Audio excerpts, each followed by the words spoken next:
vista para a verdade, a ser contemplada, admirando, ora esta, ora aquelas causas das coisas, ora também penetrando no que nelas há de profundo, nada deixando de duvidoso ou de obscuro. Então, Hugo de São Vítor, ele fala dessa leitura, ou do estudo. A partir desse estudo, a gente tem o conhecimento daquilo que está dito na leitura. Vou meditar sobre isso, como ele diz claramente a respeito do conselho, uma meditação frequente com conselho, com uma direção. A partir desse momento que eu tenho a compreensão do que li, eu vou então me deixar guiar por aquele conhecimento, meditando, pensando. O que é meditar? É pensar sobre aquilo que entendi. E ele diz ainda, que nós devemos ir para a verdade. Nesse sentido, nós devemos lembrar da Léxio Divina. Léxio Divina. O que seria a Léxio Divina? A leitura até ter o conhecimento. Nós podemos, quem tem uma facilidade maior, ou já estudou um pouco mais a história da igreja, entender o contexto histórico, entender o que diz o texto em si mesmo, e depois buscar o que diz o texto para mim. Nessa busca do que diz o texto para mim, eu vou meditar e buscar o sentido disso. Então, a partir do momento que eu estou buscando aquela resposta diante do que o conhecimento da leitura me deu, eu poderei chegar à verdade. Geralmente essa verdade vem depois de uma atitude de oração.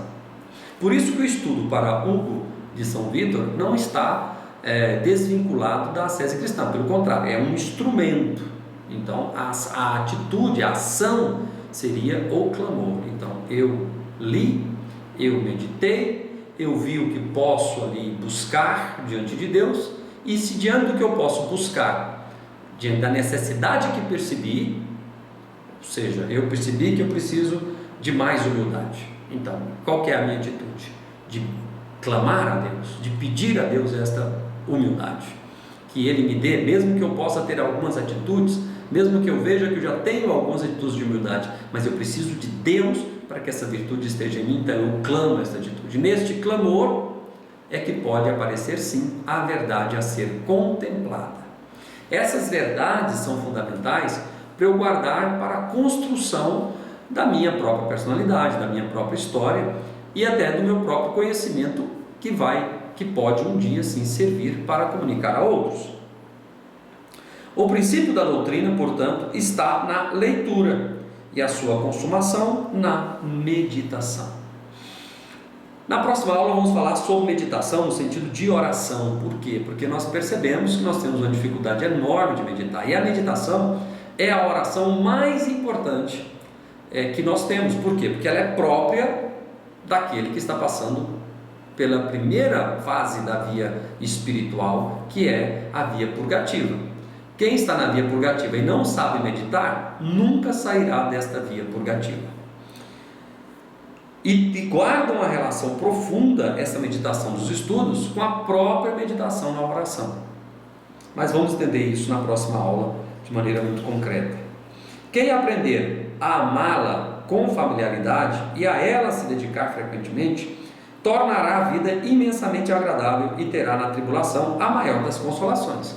Uma pessoa que medita, ela vai aproveitar de todas as realidades da nossa vida. Como assim, Luiz Antônio? O que ele está dizendo? Hugo de São Vítor diz: olha, nós temos que meditar de tal forma a termos o hábito da meditação, que em tudo na nossa vida nós estaremos meditando. Ou seja, nós, por exemplo, poderemos ver um filme, poderemos ver uma aula que não tenha nada a ver com religião, poderemos pegar uma aula numa faculdade, que tudo estará convergindo para Deus. Lembrando que esta meditação é meditação para o estudo que nos leve à perfeição, como instrumento ascético.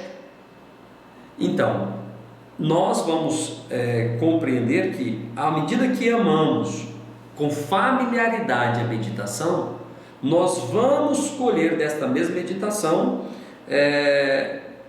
a maior das consolações, porque encontraremos sentido naquilo que nos contraria. E aí devemos entender que a grande dificuldade hoje da vida cristã, de fato, é lidar com as contrariedades, com os antagonismos que nós encontramos simplesmente por existirmos neste mundo. Nem sempre, como nós estamos vivendo em sociedade, vamos encontrar tudo da forma que queremos. Geralmente é o contrário. Quase tudo não é como nós queremos, como nós sonhamos. E o cristão tem que aproveitar de tudo isso para crescer na sua vida de comunhão com Deus. A meditação é o que mais do que todas as coisas segrega a alma do estrépito dos atos terrenos, ou seja, separa a alma, desapega a alma da terra. Por quê? Porque ela vai fortalecer sua vontade, ela vai dar direção para a sua alma e vai esclarecer a sua inteligência. Então a meditação vai convencer você do caminho que deve ser seguido e geralmente afastando você, como diz o São Vito, dos atos terrenos. Pela doçura de sua tranquilidade, já nesta vida, nos oferece de algum modo um gosto antecipado da eterna, fazendo-nos buscar e inteligir pelas coisas que foram feitas aquele que as fez, ensina a alma pela ciência e a aprofunda na alegria, fazendo com que nela encontre o maior dos deleites. Então ele está falando da meditação que vai nos levar a contemplar a verdade, ou seja, a contemplação. Qual que é a grande dificuldade da meditação? É que a alma, ela geralmente ainda não conseguiu mortificar os sentidos e nem tampouco as paixões. Esta alma então não consegue fazer meditação. Ela tem uma enorme dificuldade. Quando ela vai para meditar, ela está cheia de distrações, cheia de apegos. Ela não consegue voltar para aquele objeto do seu conhecimento, daquilo que leu, daquilo que pôde trazer para a sua inteligência. Então diz o seguinte, pela doçura da sua tranquilidade, que a meditação nos dá, já nesta vida nos oferece de algum modo um gosto antecipado da vida eterna. Então a meditação vai levar você à contemplação da verdade, e essa contemplação da verdade é uma antecipação da vida eterna, porque a manifestação de Deus de uma forma saborosa para aquela alma vai acontecer. Onde acontece isso por excelência? Na leitura meditada da palavra de Deus. Continua, vamos entender isso bem. Fazendo-nos buscar e inteligir.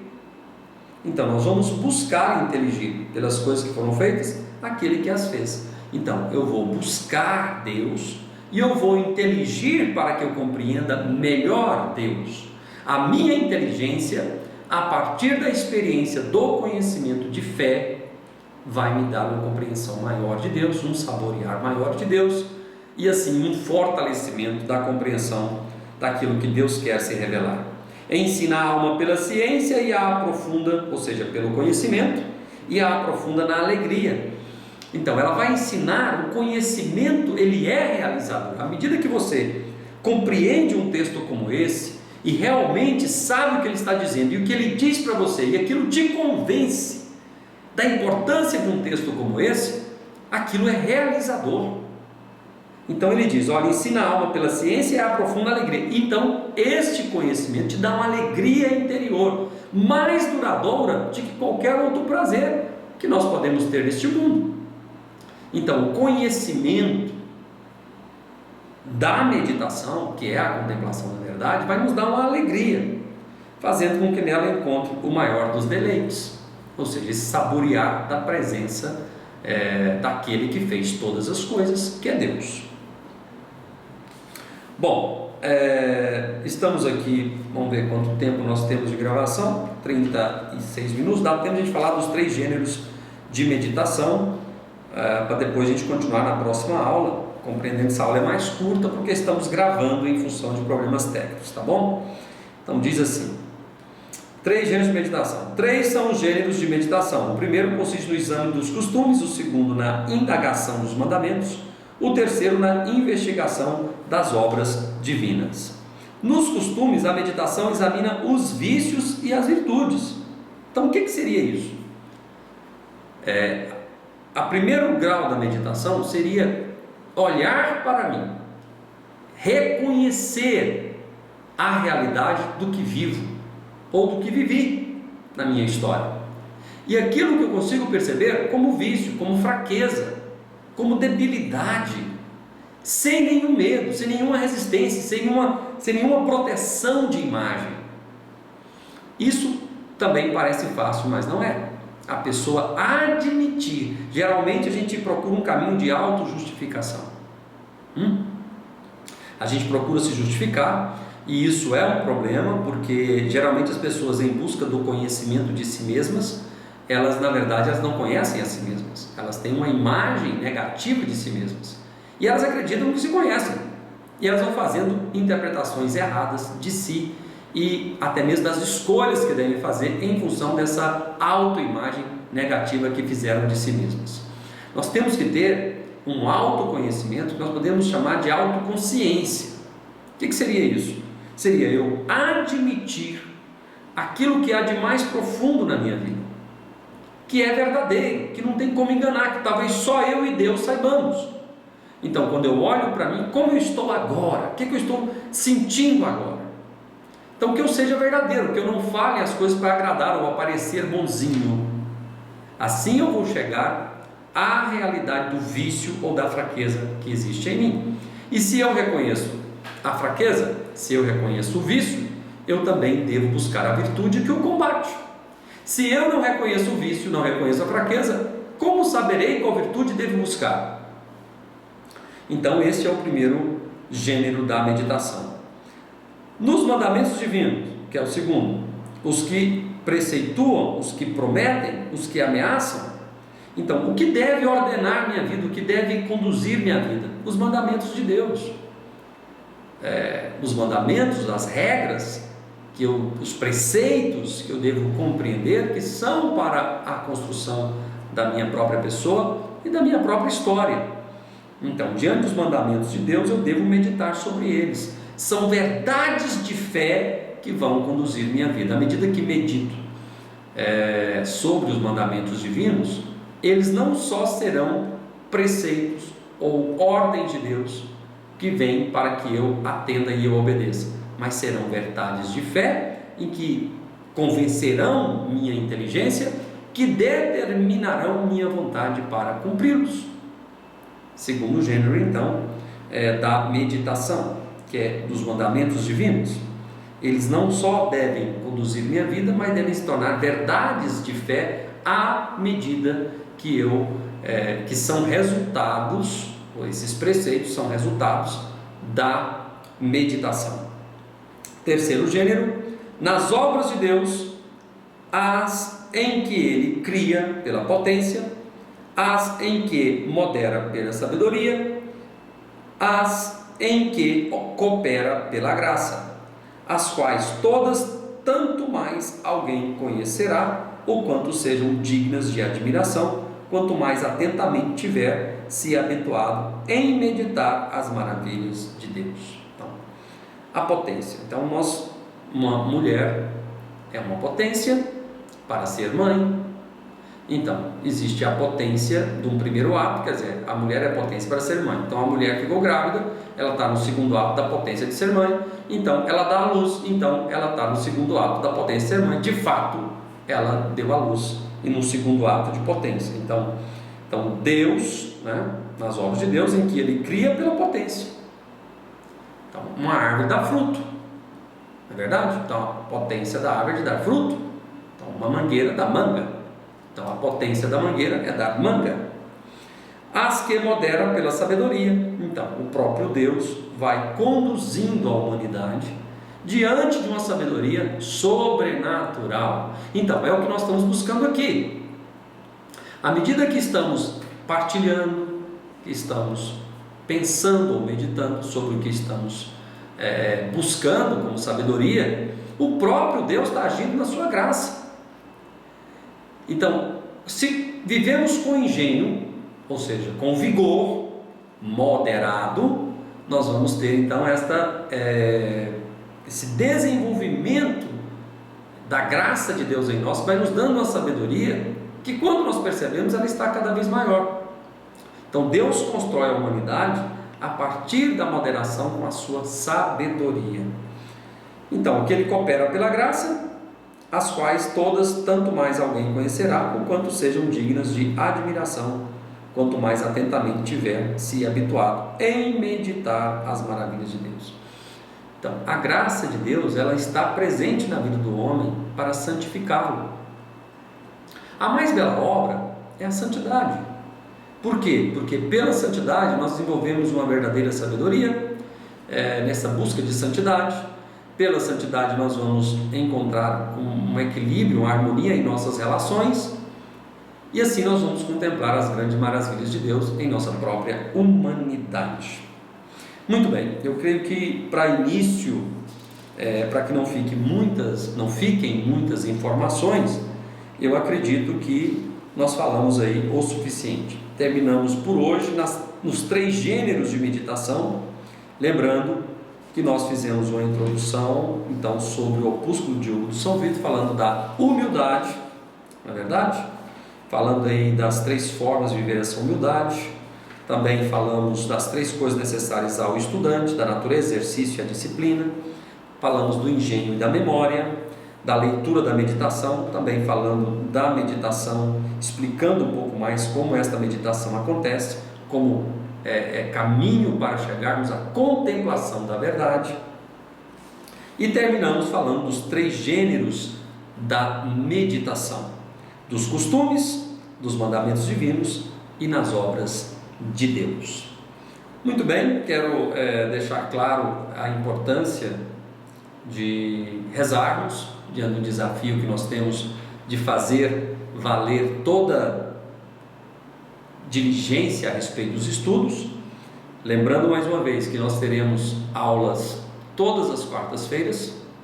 Se Deus quiser, na próxima quarta-feira nós teremos aula ao vivo e você pode fazer perguntas, né? Você pode, durante toda a semana, no próprio grupo do WhatsApp, você pode fazer perguntas, porque, se eu não me engano, ainda não está pronto o espaço para você fazer suas perguntas, tá bom? No nosso próprio site. Você, para estar vendo esta aula de hoje, você possivelmente se inscreveu. Então, outro aspecto importante, quando tudo estiver funcionando, as aulas estarão disponíveis para aqueles que são amigos da luz. Eu acredito que todos vocês que estão nos acompanhando já sejam amigos da luz. Então nós vamos migrar os dados de vocês. É importante que vocês atualizem. Vamos comunicar mais claramente sobre isso. As pessoas que, depois que o site estiver funcionando normalmente, tiverem dúvidas, elas vão poder tirar essas dúvidas. Vocês terão espaços gratuitos no próprio site, até porque o custo para fazer uma transmissão ao vivo e manter uma internet de qualidade para fazer isto é bastante alto, tá ok? Então roguemos a Deus, a Nossa Senhora, para que diante de todos os desafios que nós temos, nós sejamos homens e mulheres que buscam com certeza a santidade e a sabedoria. Ave Maria, cheia de graça, o Senhor é convosco, bendita sois vós entre as mulheres, bendito é o fruto do vosso ventre, Jesus. Santa Maria, Mãe de Deus, rogai por nós, pecadores, agora e na hora de nossa morte. Amém. Louvado seja nosso Senhor Jesus Cristo, para sempre seja louvado. Que Nossa Senhora nos abençoe, que Santo Tomás de Aquino interceda por nós. Em nome do Pai, do Filho e do Espírito Santo. Amém.